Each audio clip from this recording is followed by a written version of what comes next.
Yes guys, welcome back to the channel, and we're going to go for a little update today. It's been a while since I've given an update. I'm not sure really if I've done one since I finished prep, and we're now 8 weeks post prep. But before I get into that, first thing I want to say is thank you so much for the really positive reception to the Pro Series. Something I am very passionate about, very proud about, yeah, thank you for everyone who has watched it, liked it, commented on it, shared it. Some really positive feedback. I want to continue that. The next episode is coming in December, and like I said, I plan on keeping this going and seeing how far we can take it. So thank you. Now on to me, the more important part of this. So we are, like I said, 8 weeks post show, just over like 2 days, 8 weeks and 2 days after. So between now and then, I'll try and kind of fill you up to date, keep you up to date even. We'll go through where my food's at. We'll go through what training's looking like, what cardio is looking like. I will touch upon drugs as well in this little talk, and then also where my head's at, because that was something that I was nervous, interested to see what I'd be like at this point. So starting off with food, immediately post show, I brought my calories up.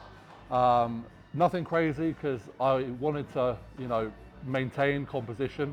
I don't plan on dieting that hard ever again, so I don't want to get fat too quick, or ever, ideally.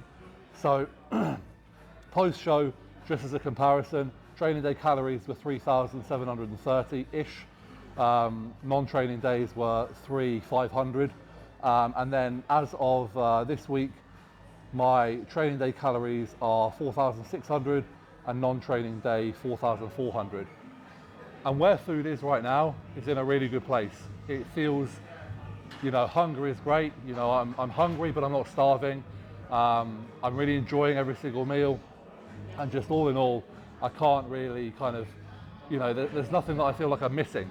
I've been having off-plan meals with the vet. We've been going out on dates. We've been having, we just had a weekend away. But again, it's managed really well. And even, a little bit instinctive at times where food, or I might have a meal out, weight might go up, but then I will pull food down a little bit the next couple of days just to manage my weight.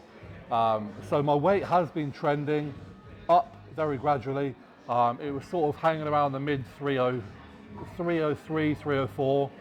I have just come back from a long weekend away with the vet. And yesterday morning it was up at 315. So I went away at 304, came back at 315. I enjoyed some good food, and I'm not even guilty about it.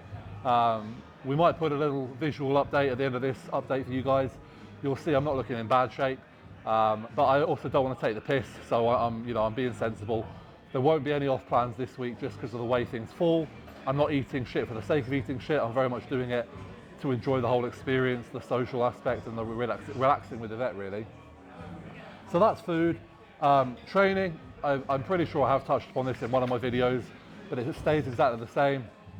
We are running 4 sessions a week, 2 push sessions, 1 back and bicep session, which we just filmed. That'll be the next video, and then a leg session. Fairly low volume, ever increasing intensity. Absolutely loving training. I cannot say that enough. Training has never been so fun, training has never been so engaging, and I look forward to every single session. It's something that I remember, all through prep and off season I did 5 sessions. It's something I remember about 4 sessions. Having that extra day off really gets you ready for the 4 sessions that you have and makes you make the most of them. I have on occasion added in a 5th session for an arm day, if for example Yvette's going to the gym and I want to keep her company or something like that, but that has been few and far between. And it's very much just a sort of vanity project with no impact on the actual sessions. Cardio, that's probably like the biggest thing that I've been working on. So I'm still doing cardio 6 mornings a week. It's changed in terms of on training days. So Monday, Tuesday, Thursday, Friday, I do 20 minutes steady state on the bike, which I've always done at a good intensity.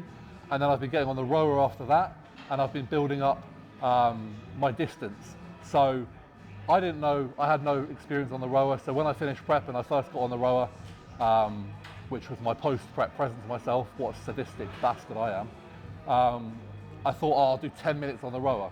wow, I was humbled. I think I got 3 minutes in and I thought I was going to die.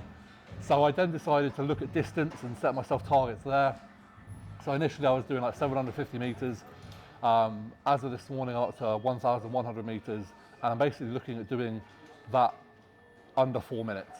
And then my aim is to slowly increase the distance I do, but keep it under 4 minutes. So basically work harder for longer, or work harder for further, but within a 4 minute time period.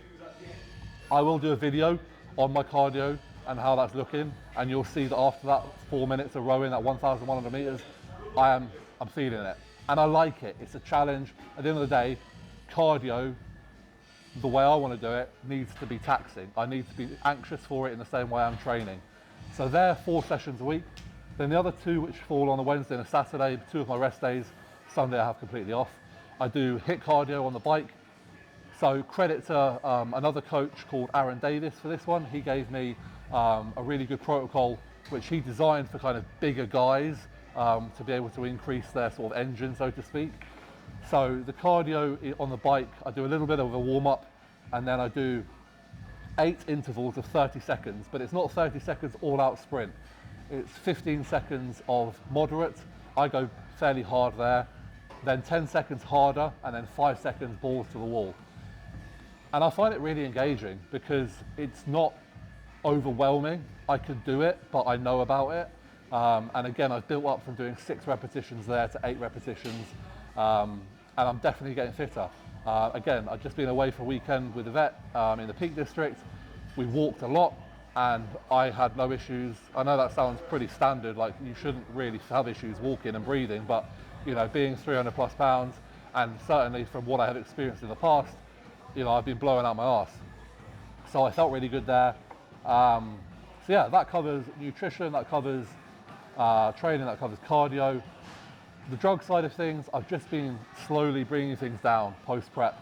Obviously eliminating the most toxic agents first. You know, all the orals were out straight away, the trend was out. And where I'm sitting at now is 400 tests, 400 mass a week. So by no means a TRT, nowhere, not even a TRT plus.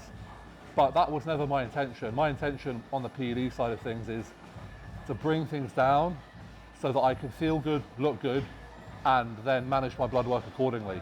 So blood work is getting done in 6 days' time. So that'll be my first chance to have a look at how that current dose is looking with health markers, and then I can adjust from there moving forwards. Other bits that are in, 5 IU of growth hormone a day, 2.5 morning, 2.5 before bed, 10 IU Lantus first thing in the morning, 50 micrograms of T4, and 1,000 milligrams of carnitine first thing in the morning. So again, just the ancillaries, similar to what I was on prep, but a lot less. Nothing harmful, toxic or anything there. So, you know, if anything, keeping me in a slightly better position from a recovery recovery standpoint. So that's everything except mindset, which, yeah, it's been interesting. Like I said, I've never enjoyed training so much, so that's been great. But I have had a couple of occasions more recently where I have felt a touch lost, and a little bit like, not confused is the wrong word, but just not quite knowing where I'm going with things. Because whereas I used to track my body weight and I used to have a goal, if I was dieting, I'd expect my body weight to go down. If I was off season, I'd expect my body weight to go up. The whole purpose of me stopping bodybuilding is I don't enjoy being heavy. So I don't necessarily want to see my body weight going up. However, I also am very aware that my default setting mentally is I am a skinny runt. So I don't want to see that weight go down too quick, because then that will really play on that side of things. So like I said, I've been weighing myself and it's been consistent, but it hasn't got much relevance anymore. So it's just been a bit strange. I've kind of focused most on training and performance to try and keep me on the straight and narrow, so to speak. But I've certainly had periods, like, and again, like, getting the flexibility back with eating has been interesting. I've not struggled with it per se, but I have found myself, like, on a couple of occasions when I have an off-plan meal or we go out for a date night, kind of feeling like I need to overeat because I don't know, like, that whole kind of bodybuilder mentality, like, cheat meals, off-plan meals don't come around too often, so you want to make the most of them. But now I can enjoy food as I want. So it's learning to self-moderate, which is a new concept for me in that realm. I'm definitely getting better. Like the first few times we went out, I came home feeling, very, very full, uncomfortably so, which defeats the object of enjoying a meal out. So yeah, that's something. Feeling a touch lost, but on the whole, I honestly thought ending my competitive bodybuilding would feel a lot more hard. I thought I'd have more wobbles mentally. I thought I might, regret or miss, and I genuinely don't. I'm extremely happy with my decision. I have no regrets, and I'm very, very comfortable with where I sit. But again, like it's a strange one to say I feel comfortable, because I've been conditioned for so long to not want to feel comfortable, to constantly be pushing. So yeah, I won't waffle on anymore. That's plenty of your time taken up. Thank you for listening. And again, thank you for following. Keep following. Please ask any questions you've got with regards to what I've mentioned in this video below. Comment, like, subscribe, share. You know the drill by now. And yeah, again, thank you for the support on the Pro Series. Please keep that coming as future episodes come out. If you haven't watched it, please go watch it. Sass was the perfect athlete to have on episode 1. And yeah, the next session or the next video that comes out will be a really good back and bicep session. So I hope you guys enjoy that too. See you later.